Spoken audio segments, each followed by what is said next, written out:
Well, Laura, it's obvious that the pain is still very fresh here in this neighborhood where all three victims grew up. Jeremy McCarroll actually worked at several different jobs in this shopping center at one point or another. So the coffee shop's owner and so many others here decided they had to do something to help. White balloons, one for every person who came, every person who cared. I want to do anything and everything we can for these people. It was something.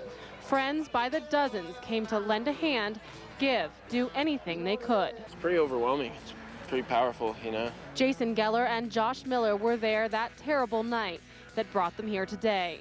Their last conversation with Joey Shedron is one they will never forget. Joey's mom had just died. We were just talking about it, talking about death, talking about getting through it. So this is how they tried. Everyone hung out with these people, everyone knew them, and you just really want everyone to come out and, you know, show their support as much as they can. So that's all we've got. But they also have memories and last moments with three friends whose impact here in Roxborough Park will always last. I remember right before I left, he held my hand and told me I was still his best friend, and I gave him a hug and told him I loved him, and that was it. Roxborough will never be the same. Now they have done some impressive work here tonight. Organizers. Good job. Today was a milestone in Scott Hinshaw's life. For the first time since the accident, he walked down a flight of stairs with the help of a physical therapist. Scott broke both his legs in the accident. He's been confined to a wheelchair ever since. But he is progressing quickly through his family's support and their prayers. Faith was huge because that's what my family relies on, is faith. And I know that God was with me.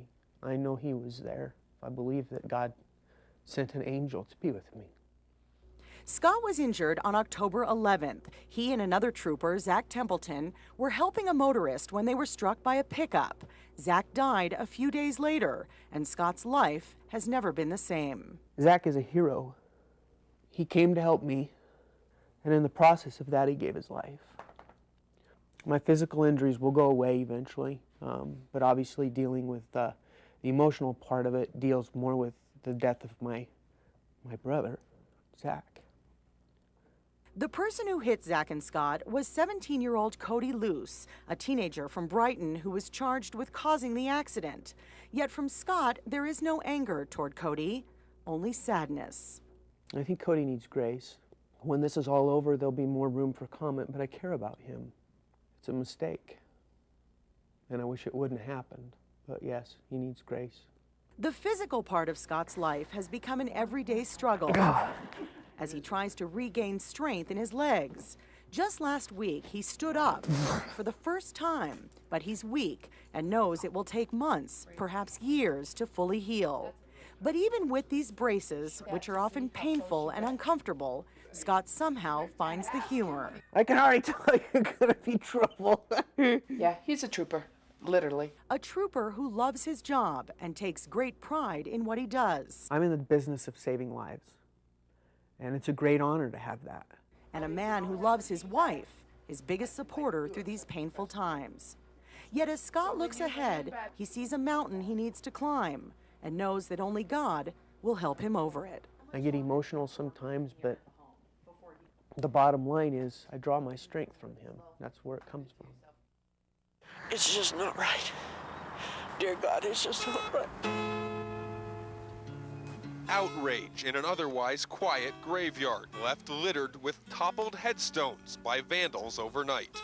It could have been teenagers who jumped the fence and went in. We just don't know. What we do know that there is tens of thousands of dollars worth of damage in the cemetery. The damage is also emotional. Could have happened to my family. Could have been their headstones. And historic, as some of the shattered stones are more than a century old. Many of the headstones belong to some of the founders of our community, like the Wadsworth individual. These people are dead. Why come up here and desecrate them? It doesn't make sense. The little, excuse me, bastards. I hope you're caught. Police know nothing about the vandals other than the empty bottles they left behind. and the peace they interrupted. This is sacred ground. Take it for what it is and leave it alone. Angela Medina loves to reminisce. Scrapbooking is her passion, and so is her family. She is 33 years old, a wife and mother of 3 children. Angela also has stage 4 breast cancer. Her doctors have given her less than 6 months to live. I just thought maybe if we got to go, that we'd have some fun and, forget about all this for a while. A few months ago, Angela decided the one thing she wanted before she died was to take her family to Disneyland, a place neither she nor her kids have ever been. Because I want the kids to see me have a good time, one last time. But when Angela was turned down for the trip by a foundation that grants final wishes, her friend Bethany Arano stepped in to help. I just believed in the spirit of love and caring that exists among breast cancer survivors. So she posted an ad on the internet calling on fellow breast cancer survivors. Let's send Angela and her family to Disneyland. Within days, breast cancer survivors were responding. It's unbelievable, but again, the sisterhood's powerful. Donations came pouring in, and within a week, her friends had raised more than $5,000. I was just crying, just reading, seeing all the people who were sending me money, and like I said, especially the women who, who can't really afford it or who are in the same situation, just so they could see me and my family be happy.